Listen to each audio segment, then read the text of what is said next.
dunia ini hanyalah fata morgana. Kau kejar dunia seperti mengejar fata morgana. Kau sangka air yang dapat menghilangkan kehausan, tapi justru semakin kau telan semakin kau haus, semakin kau telan semakin kau kering.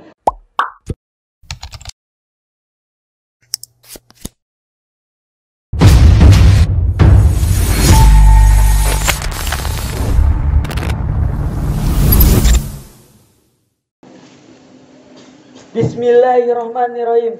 Assalamualaikum warahmatullahi wabarakatuh.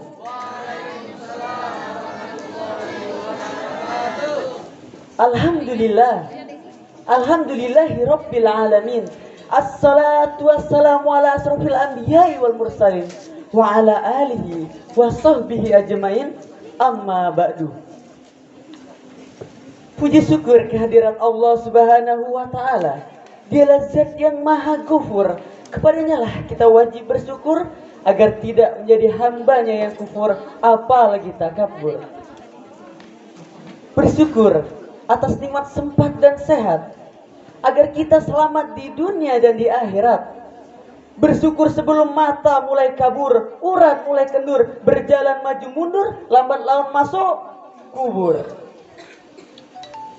Salawat dan salam senantiasa tercurahkan kepada baginda kita, insan paling mulia yang bertabur cahaya di wajahnya bagaikan bulan purnama. Nabi yang selalu memikirkan umat agar kita bahagia dan selamat baik di dunia maupun di akhirat. Beliaulah Nabi Muhammad sallallahu alaihi wasallam. Fadilatul kiram, dewan juri yang terhormat, serta para penonton yang insya Allah bersemangat. Pada kesempatan yang berbahagia ini, izinkan saya menyampaikan sepatah dua kata yang bertemakan generasi Islami berakhlak Qurani. Masa muda adalah masa di mana sempurnanya pertumbuhan fisik dan kekuatan seorang manusia. Maka ini merupakan suatu nikmat besar yang seharusnya digunakan dengan sebaik-baiknya guna meraih ridho Allah Ta'ala.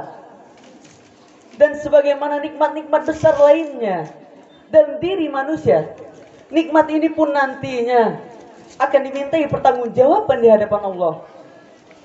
Allah Subhanahu wa Ta'ala berfirman dalam Quran surat Al-Mutaffifin ayat 4 sampai dengan 6, sebagaimana bunyinya: A'udzubillahi minasyaitonir rajim. Ala yazunnu ulaika annahum mab'usun liyaumin azim yauma yakumun nasu lirabbil alamin. Tidakkah mereka itu mengira bahwa sesungguhnya mereka akan dibangkitkan pada suatu hari yang besar, yaitu pada hari ketika semua orang bangkit menghadap Tuhan seluruh alam. Rasulullah Shallallahu Alaihi Wasallam bersabda, tidak akan bergeser kaki seorang manusia dari sisi Allah sampai ia ditanya tentang 4 perkara. Tentang umurnya, untuk apa dihabiskannya, masa mudanya digunakan untuk apa, hartanya dari mana diperoleh dan kemana dibelanjakan, serta bagaimana dia mengamalkan ilmunya. Akan tetapi bersamaan dengan itu, masa muda adalah masa yang penuh dengan godaan untuk memperturutkan hawa nafsu. Seorang pemuda yang sedang dalam masa pertumbuhan fisik maupun mental banyak mengalami gejolak dalam pikiran maupun jiwanya, yang ini sering menyebabkan ia mengalami goncangan dalam hidup dan senantiasa berusaha sekuat tenaga untuk melepaskan diri dari berbagai masalah tersebut. Dalam kondisi seperti inilah tentu peluang untuk terjerumus ke dalam kesesatan dan keburukan yang dibisikkan oleh setan sangatlah besar. Apalagi iblis yang telah bersumpah di hadapan Allah bahwa ia akan menyesatkan manusia dari jalannya dengan semua cara yang mampu dilakukannya. Tentu dia tidak akan menyia-nyiakan kesempatan ini. Allah Subhanahu wa Ta'ala berfirman dalam Quran surah Al-A'raf ayat 16 dan 17, sebagaimana artinya, iblis menjawab, karena engkau telah menyesatkan aku, pasti aku akan menghalangi mereka dari jalanmu yang lurus. Kemudian pasti aku akan mendatangi mereka dari depan, dari belakang, dari kanan dan dari kiri mereka, dan engkau tidak akan mendapati kebanyakan dari mereka yang bersyukur.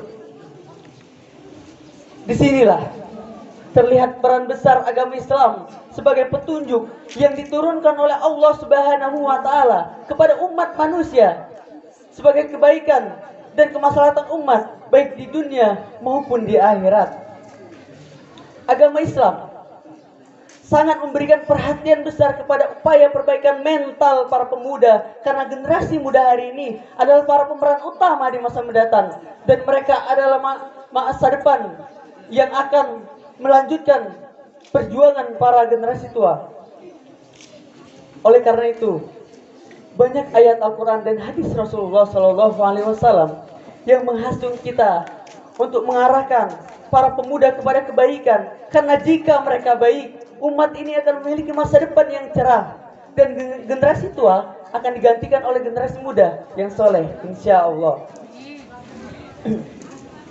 Rasulullah SAW bersabda, ada 7 golongan manusia yang akan mendapatkan naungan dari Allah Subhanahu wa taala pada hari yang tidak ada naungan sama sekali kecuali naungannya. Siapa dia? Salah satunya seorang pemuda yang tumbuh dalam beribadah kepada Allah.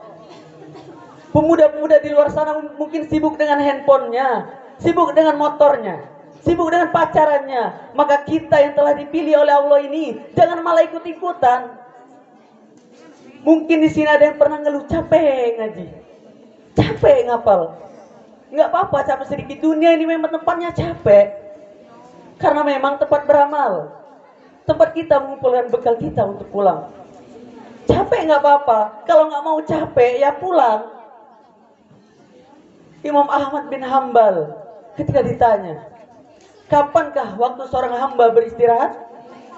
Beliau menjawab, ketika kaki-kakinya telah menginjak surganya Allah. Maka inti dari kalimat tersebut, bahwa dunia ini hanyalah persinggahan. Tujuan kita sesungguhnya adalah surganya Allah. Maka jangan terlalu mengejar dunia, nanti capek. Ustadz Abdul Somad mengatakan, dunia ini hanyalah fata morgana. Kau kejar dunia seperti mengejar fata morgana. Kau sangka air yang dapat menghilangkan kehausan, tapi justru semakin kau telan semakin kau haus. Semakin kau telan semakin kau kering. Semakin kau telan semakin kau hampa, dan kau tak dapat apa-apa. Sampai akhirnya kematian tiba. Saat itu kau hanya berkata, oh, kematian tiba. An-nasu niyam. Manusia itu semuanya niam, tidur. Semua manusia itu tidur. Fa idza matu intabahu. Ketika mereka mati, barulah mereka sadar, rupanya aku tengah terlelap dalam tidur yang panjang. Maka marilah kita sama-sama tingkatkan takwa kita kepada Allah. Mudah-mudahan kita termasuk golongan hamba yang mendapatkan naungan dari Allah Subhanahu wa taala pada hari kiamat nanti. Amin amin ya rabbal alamin. Mungkin hanya itu yang dapat saya sampaikan. Lebih dan kurang saya mohon maaf kepada Allah. Kita sama-sama mohon ampun. Saya akhiri, wabillahi taufik wal hidayah, waridho wal inayah. Wassalamualaikum warahmatullahi wabarakatuh.